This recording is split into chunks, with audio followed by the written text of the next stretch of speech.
नमस्कार दोस्तों, स्वागत है आपका आपके अपने यूट्यूब चैनल अपनी कोचिंग पे। जैसा कि आप जानते हैं, आज है 14 सितंबर और 14 सितंबर के एसएससी एमटीएस के सेकंड शिफ्ट का पेपर समाप्त हो चुका है। आज है वो एक शिफ्ट बाकी है, अभी थर्ड शिफ्ट, उसका भी एनालिसिस हम करवाएंगे। एसएससी एमटीएस का एग्ज़ाम समाप्त हो चुका है और इसका सेकंड शिफ्ट का भी एनालिसिस कर रहे हैं।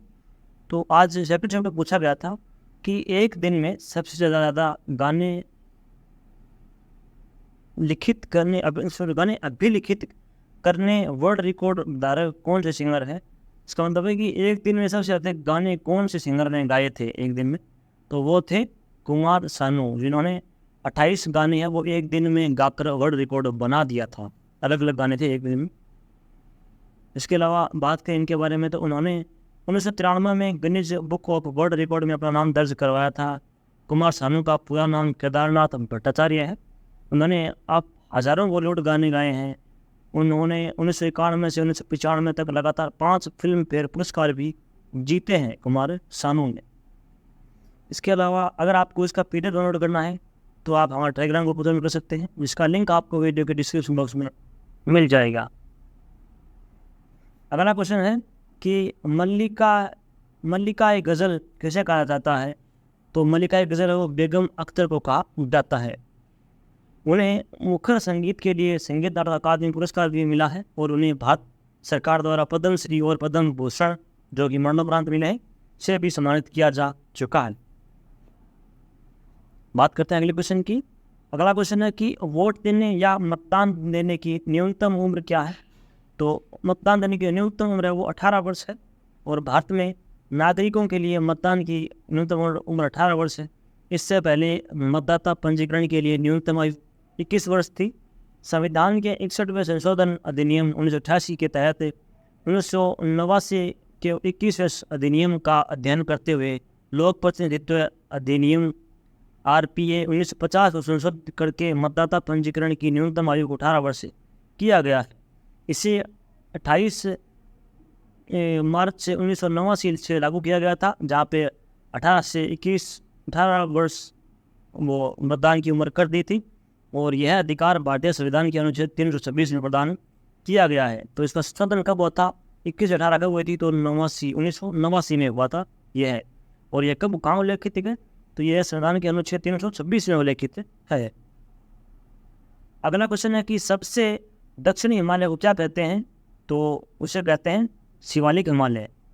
तो जो सबसे भारत की ओर है जो उसे कहते हैं शिवालिक हिमालय, और सबसे उत्तरी हिमालय है उसे कहते हैं लघु हिमालय। लघु हिमालय, ट्रांस हिमालय, हिमाद्री हिमालय, शिवालिक हिमालय, ये है वो 4 हिमालय है। हिमालय वो 4 पार्ट में बटा है।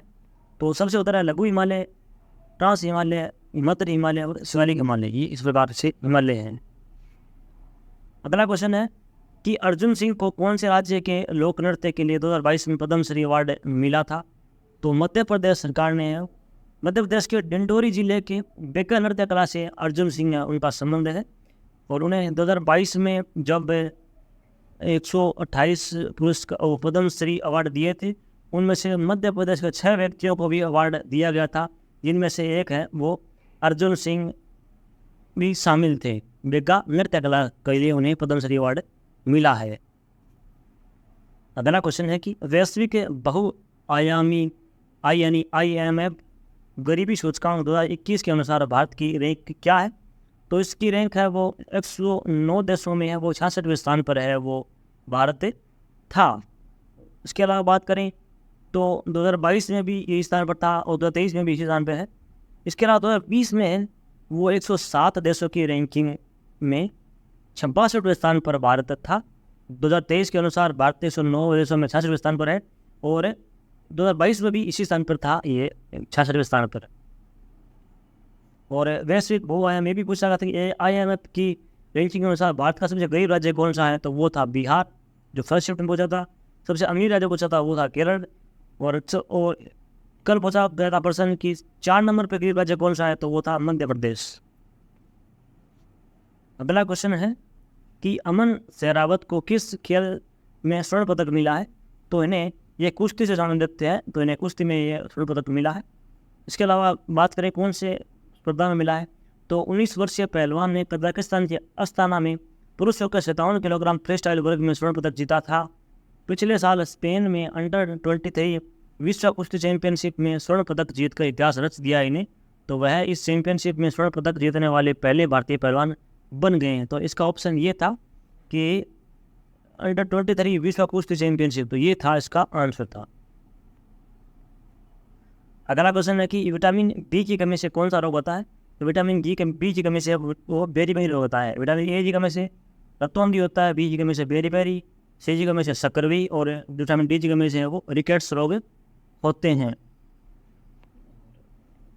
इसके अलावा बात करें अगले क्वेश्चन की, तो 2023 में उत्तर प्रदेश के मुख्यमंत्री योगी आदित्यनाथ ने एक परिवार एक पहचान के लिए क्या लॉन्च किया है? तो एक परिवार एक पहचान ये लॉन्च किया है यूपी यानी Uttar Pradesh family ID card है, यानी एक ही फैमिली का एक ही पूरा आईडी कार्ड होगा। जैसे यहाँ पे राजस्थान में जन आधार कार्ड है, उसी प्रकार यूपी में है वो यूपी फैमिली आधार कार्ड होगा। अगला क्वेश्चन है कि 1909 में कौन सा अधिनियम आया था? 1909 में है वो मार्ले मिंटो सुधार अधिनियम आया था। इस अधिनियम से खास बात थी कि इस अधिनियम में है वो विधान परिषदों की सदस्य संख्या में वृद्धि की गई और अप्रत्यक्ष निर्वाचन मंडल का विस्तार किया गया। अधिनियम ने केंद्रीय विधान परिषद की संख्या है वो 16 से बढ़ाकर 60 कर दी थी। इसके प्रांतीय विधायकों की संख्या में भी वृद्धि की गई थी। अधिनियम ने भारत परिषद के सदस्यों का कार्यकाल 7 वर्ष से घटाकर 5 वर्ष कर दिया था। इसने सदस्यों की संख्या को 15 के स्थान पर न्यूनतम 18 और अधिकतम 12 कर दी थी। अधिनियम ने पहली बार चुनाव प्रणाली के सिद्धांत को भारत में मान्यता दी थी। अधिनियम का मुख्य उद्देश्य है वो उदारवादियों को दिग्भ्रमित कर राष्ट्रवादियों में फूट डालना, इसका मुख्य उद्देश्य था। तो ये था मार्ले मिंटो सुधार अधिनियम।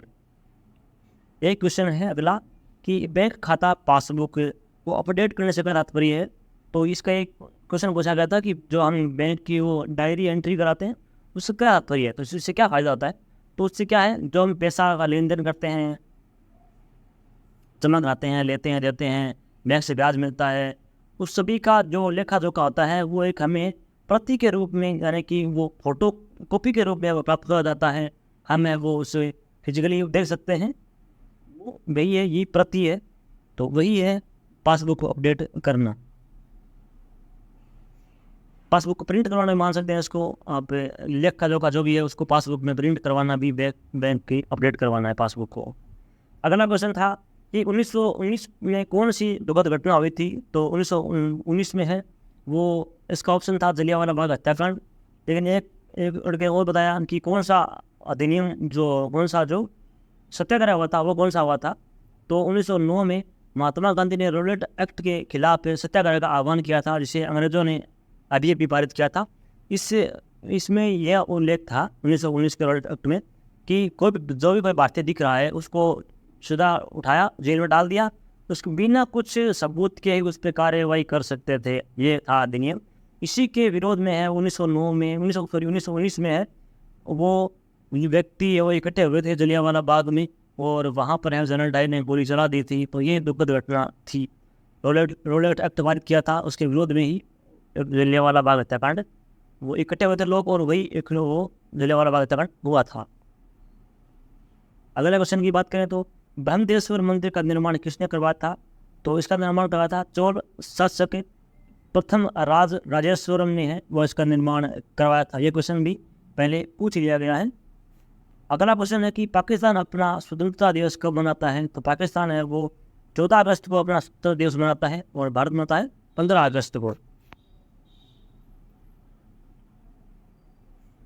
अगला क्वेश्चन है कि यॉर्कर शब्द है वो कौन से खेल से संबंधित है? तो यह है क्रिकेट से संबंधित है। और क्रिकेट में भी जब क्रीज में 5 से 10 सेंटीमीटर के दायरे में बॉल गिरती है तो उसे फुल यॉर्कर बॉल कहा जाता है। अगला क्वेश्चन है कि दयानंद सरस्वती ने कौन से समाज की स्थापना की थी? तो ये क्वेश्चन जो है इसमें 3 क्वेश्चन बनते हैं कि कौन से समाज की स्थापना की थी, कब की थी और कहाँ की थी। ये 3 क्वेश्चन बनते हैं। तो ये तीनों क्वेश्चन भी बार रिपीट होते हैं। तो कौन से समाज स्थापना की थी? तो वो थी आर्य समाज की। और कब की थी? तो 1875 में की थी। और कहाँ की थी? इसे बॉम्बे में की थी, जिसे वर्तमान में मुंबई भी कहते हैं। तो इसे स्थापना, ये 3 क्वेश्चन इससे बनते हैं, उसकी तीनों की हमने बात कर ली है। अगला क्वेश्चन है कि कोणार्क नृत्य महोत्सव कब से कब तक मनाया जाता है? तो यह महोत्सव है वो 1 से 5 दिसंबर के बीच में मनाया जाता है। अगला क्वेश्चन है कि 2022-23 विजय हजारे ट्रॉफी का फाइनल कहाँ हुआ था? तो यह है अहमदाबाद के नरेंद्र मोदी स्टेडियम में है वो विजय हजारे ट्रॉफी 2022-23 का फाइनल मुकाबला हुआ था। अगला क्वेश्चन है, और खास बात है ना, जो ये क्वेश्चन हुआ था ये उसी का है, वो अभी 2023 का वर्ल्ड कप होगा, क्रिकेट वनडे वर्ल्ड कप, उसी का फाइनल भी है, वो अहमदाबाद के नरेंद्र मोदी स्टेडियम में ही खेला जाएगा। ये भी बात अभी याद रखना, आगे आपसे पूछ सकते हैं। अगला क्वेश्चन है कि कृति सनन किस शास्त्रीय नृत्य से संबंधित है? तो इनका संबंध है वो कथक से है। ये कथक नृत्य इन्हें बार बार देखा गया कथक नृत्य करते हुए। इसके अलावा प्रियंका चोपड़ा को भी संबंध है वो कथक से है। और एक क्वेश्चन पूछा गया था कि जो धर्मेंद्र की पत्नी है हेमा मालिनी, उनका संबंध कौन से नृत्य से है? तो उनका संबंध है वो भरतनाट्यम से है। अगला क्वेश्चन है कि ट्रेन टू पाकिस्तान पुस्तक के लेखक कौन है? तो उस पुस्तक के लेखक हैं खुशवंत सिंह। ये क्वेश्चन भी रिपीटेड है, कम से कम 3-4 बार ये क्वेश्चन पूछ लिया गया है। अगला क्वेश्चन है कि रासायनिक नामकरण के विकास के लिए कौन जिम्मेदार है? तो बात करें वैज्ञानिक की, तो वैज्ञानिक है लाइवोसियर है, वो इसके लिए नाम के लिए है वो जिम्मेदार है। इसकी शुरुआत है तब हुई थी जब गाइटर डी मोरव्यू, लाइवोसियर और बर्थोल्ट और मोरक्राई ने 1787 में अपना मेथड डी नोमेनक्लेचर चिमिक प्रकाशित किया था।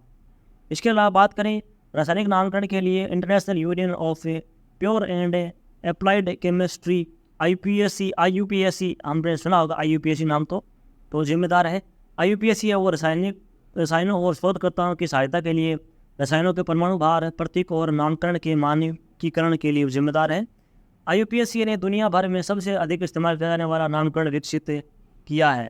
तो आपको पता होगा, आपने अगर साइंस पढ़ी है तो आपको पता होगा, केमिस्ट्री में है वो 11th-12th में आप बहुत बार पढ़ते होंगे ये कौन सा, इसका IUPAC नाम क्या है? तो ये IUPAC वही है जो कि international union of pure and applied chemistry द्वारा दिए गए नाम जो हैं वही है।